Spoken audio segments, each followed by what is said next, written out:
I'm going to go ahead and get started. Thank you all for joining today. My name is Jessica Sirocco from Level 3. Today we're going to be going over Ready Access 101. Basically, I'm going to be going through the features and functionality of Ready Access and also giving you some best tips and practices to do while you're on your Ready Access calls, as I mentioned earlier. So what I'm going to do is go ahead and share with you the actual email confirmation that you receive when you sign up with Ready Access. So this is actually the Ready Access confirmation that you receive when you sign up with our service. You'll receive an email from Global Crossing, a little blurb about us going green, and then your pertinent information is in this first box. I'm going to go through with you exactly what all this information means. So basically you're going to see the first line is going to be your name, whatever we set up the Ready Access subscription in. The company will be your company's name. The Ready Access number, this is the most important number obviously. This is the number that you use to access your conferences, and it's both for you and your participants. You will notice underneath it there is also a secondary Ready Access number, which is going to be a toll number. The toll number is not more cost effective to use. Always use the 800 number. Both numbers are always going to be the same price. The reason we have the secondary Ready Access number available for you is for international participants that may join your call. And I see a couple of other people join. Thank you for joining. I'm just going through Ready Access information. So the secondary Ready Access number is simply there for international participants to join if you do not want them to use the individual numbers within their country, and I'll talk a little bit about that in a second. So always give out the 800 number. 7-digit access code, for some of you that might be different. We also do other codes now. We accept anywhere from 4 to 14 digits on codes. But most of you probably still have the old 7-digit access codes. That is the number that you designate which bridge your participants are joining. So that is your specific conferencing number. So they dial the 800 number, and then they dial that 7-digit code to designate where they're supposed to go into a conference. So if you work for a company that has multiple Ready Access subscriptions, each person within your company has their own 7-digit access code. You cannot overlap conferences on the same code. Last but not least is the chairperson passcode. The chairperson passcode is the leader of the call. Whoever dials in as the person who's going to have all the functionality that the leader, chairperson has on the call uses that passcode. It may not be the main speaker on the call. It may be an admin or somebody in the back end who's actually running the call for them. However, just know that whoever puts that code in is going to be the person who can do all of the muting all and the different functions that I'm going to talk about as I go through. I will click on this website a little bit later just to show you where that takes us, but I'm going to go to the last line here, which is the subscription maximum. This is the amount of ports that you have on your conference bridge to be available for conferencing at any time. How many participants can you have on your call? So if yours says 75, you can have 75 people on your call. The 76th person will receive a busy. If you noticed that when you were set up that you have a number that is too low for you, it's something that you probably talked about with your sales professional in the beginning, but if it's a number that you think you might exceed, make sure you tell us and we'll get that upped for you. The next section, setting up a conference, is easy. Just follow these simple steps.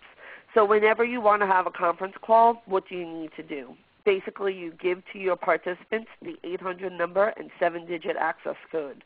When it's time for the conference, you as the leader or chairperson dials in with the 800 number and 7-digit conference code, and then also puts in the chairperson passcode. I'm going to scroll down and go through the features and commands now. So here is all of the commands that you have available when you're on a Ready Access call. For those of you who are advanced users, I recommend you join the next session, which is our Global Crossing Connect features, and that's going to take conferencing to a new level and make things a lot easier for you if you don't want to use the keypad commands anymore. If you'd like to manage your conferences via your desktop, that will be the next section we're going over. But for today, let's go through these commands. These are all available on your phone. So dial out to a participant, *1. Anybody supposed to be on your call who hasn't joined, you want to go ahead and get them on the line. Instead of getting a second line and then conferencing them in, you could simply do a *1 right from your phone while in conference to grab that person into the call. You'll follow the subsequent commands to get them into the call after you get them on the line. *2, record the conference. At any time during the conference you'd like to record, *2. Does not have to be in the beginning. If you forget to hit record, you can do it at any time during the conference. You will hear a message played into the conference that says this conference is being recorded, but for legal purposes, everybody on the call will hear that. Lock and unlock conference. That's *4 and *5. What does this do?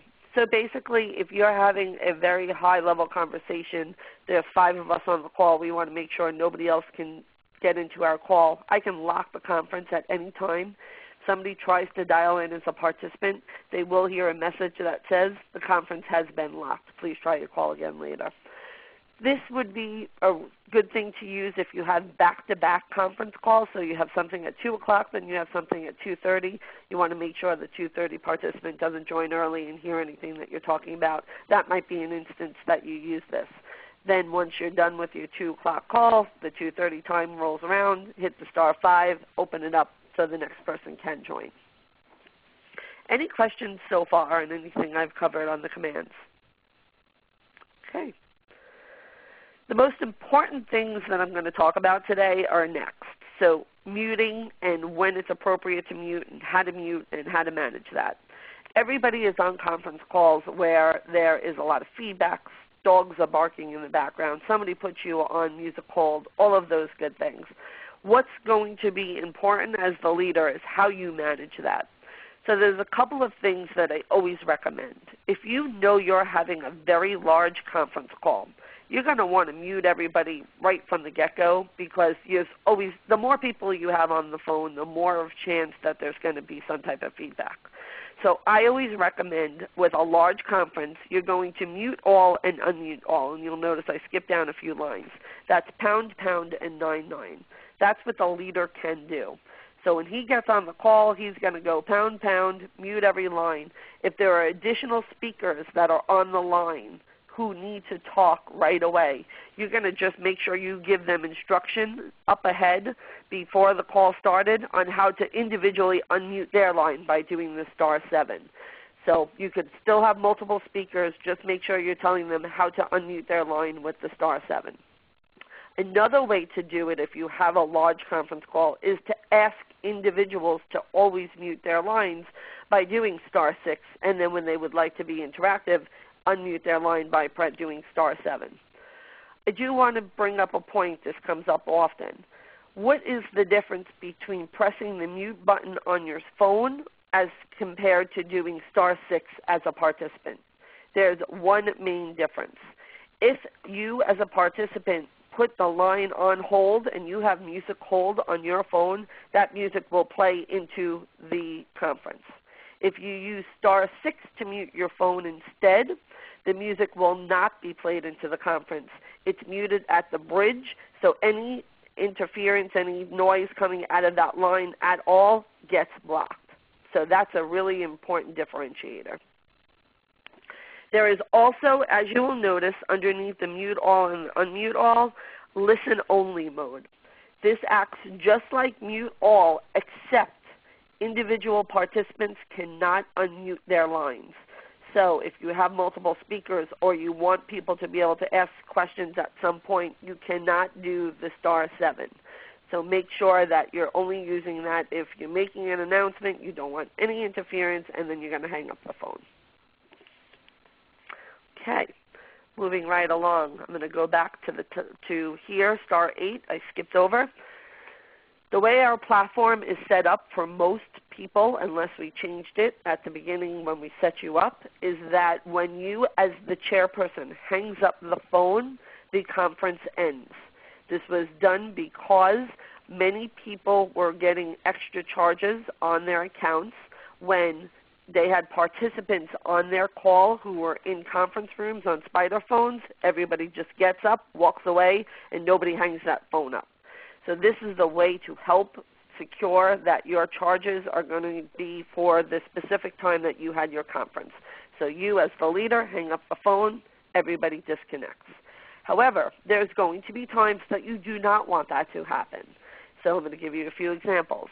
First example, you are the leader and you're conducting the call on your cell phone. Really important. Everybody hits a dead zone, your phone drops. It happens all the time.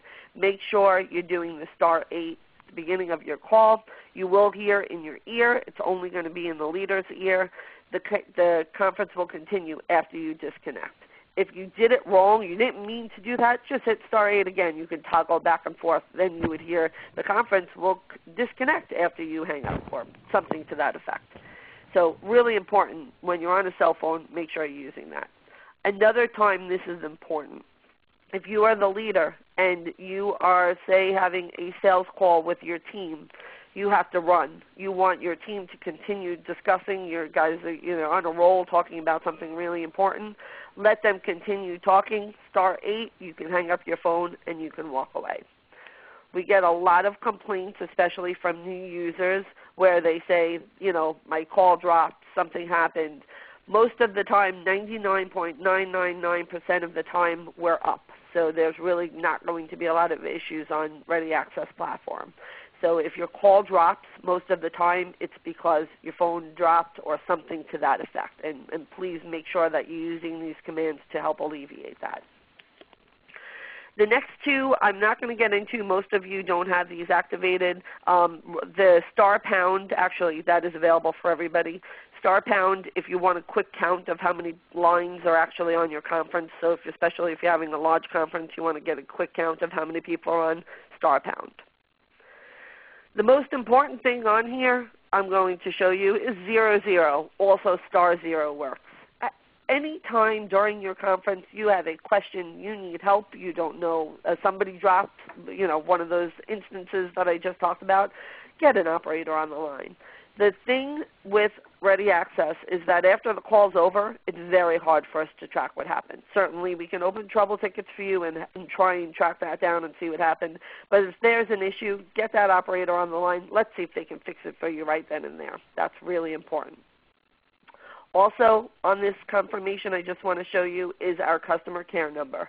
At any point, 24/7, 365 days a year, you need help. Again, that's what they're there for. That's what they're there to help you with. You forgot your PIN, you forgot something, call them and they will take care of you. Before I move on, are there any questions? Okay, do I have everybody still on the line? Yep. Okay, great. Yes. Next I'm just going to go show you our website. So if you notice here on the website, I'm going to go ahead and click on it. This is really important. And if you don't have your email confirmation, you'd like us to resend one, please let us know. We could always resend that for you. This website, keep it in your favorites. It's pretty much anything that you need to know as a customer of Level 3 Global Crossing is going to be in this website. So one thing to note, under the Ready Access tab, please know there's tons of information in here. There is a user guide. There are some quick tips and tricks. Our conferencing portal is available here. Tons of information. So if you haven't been here, try and visit us. Last but not least, I just want to touch on our Global 800 products. So I'm going to go back to the meeting really quick. I just want to also touch on, for any people on the call, if you do not know this already, we do have a huge Global 800 coverage area for any international participants who need to join your call. So instead of having to give them that that toll Ready Access US number that you find on your confirmation, we also have a Global 800 number for each country where the participants then do not need to pay to join the call. So if they use the toll number, they will pay the long distance back to the United States, whereas if you give them one of these Global 800 numbers for their specific country, there is no charge for the participants. And because we are Level 3 Global Crossing and we have a network across the globe, our rates you will find are actually very competitive as compared to even long-distance rates out there. And that will conclude my Ready Access 101 training. I would like to open it up now for any questions that you might have.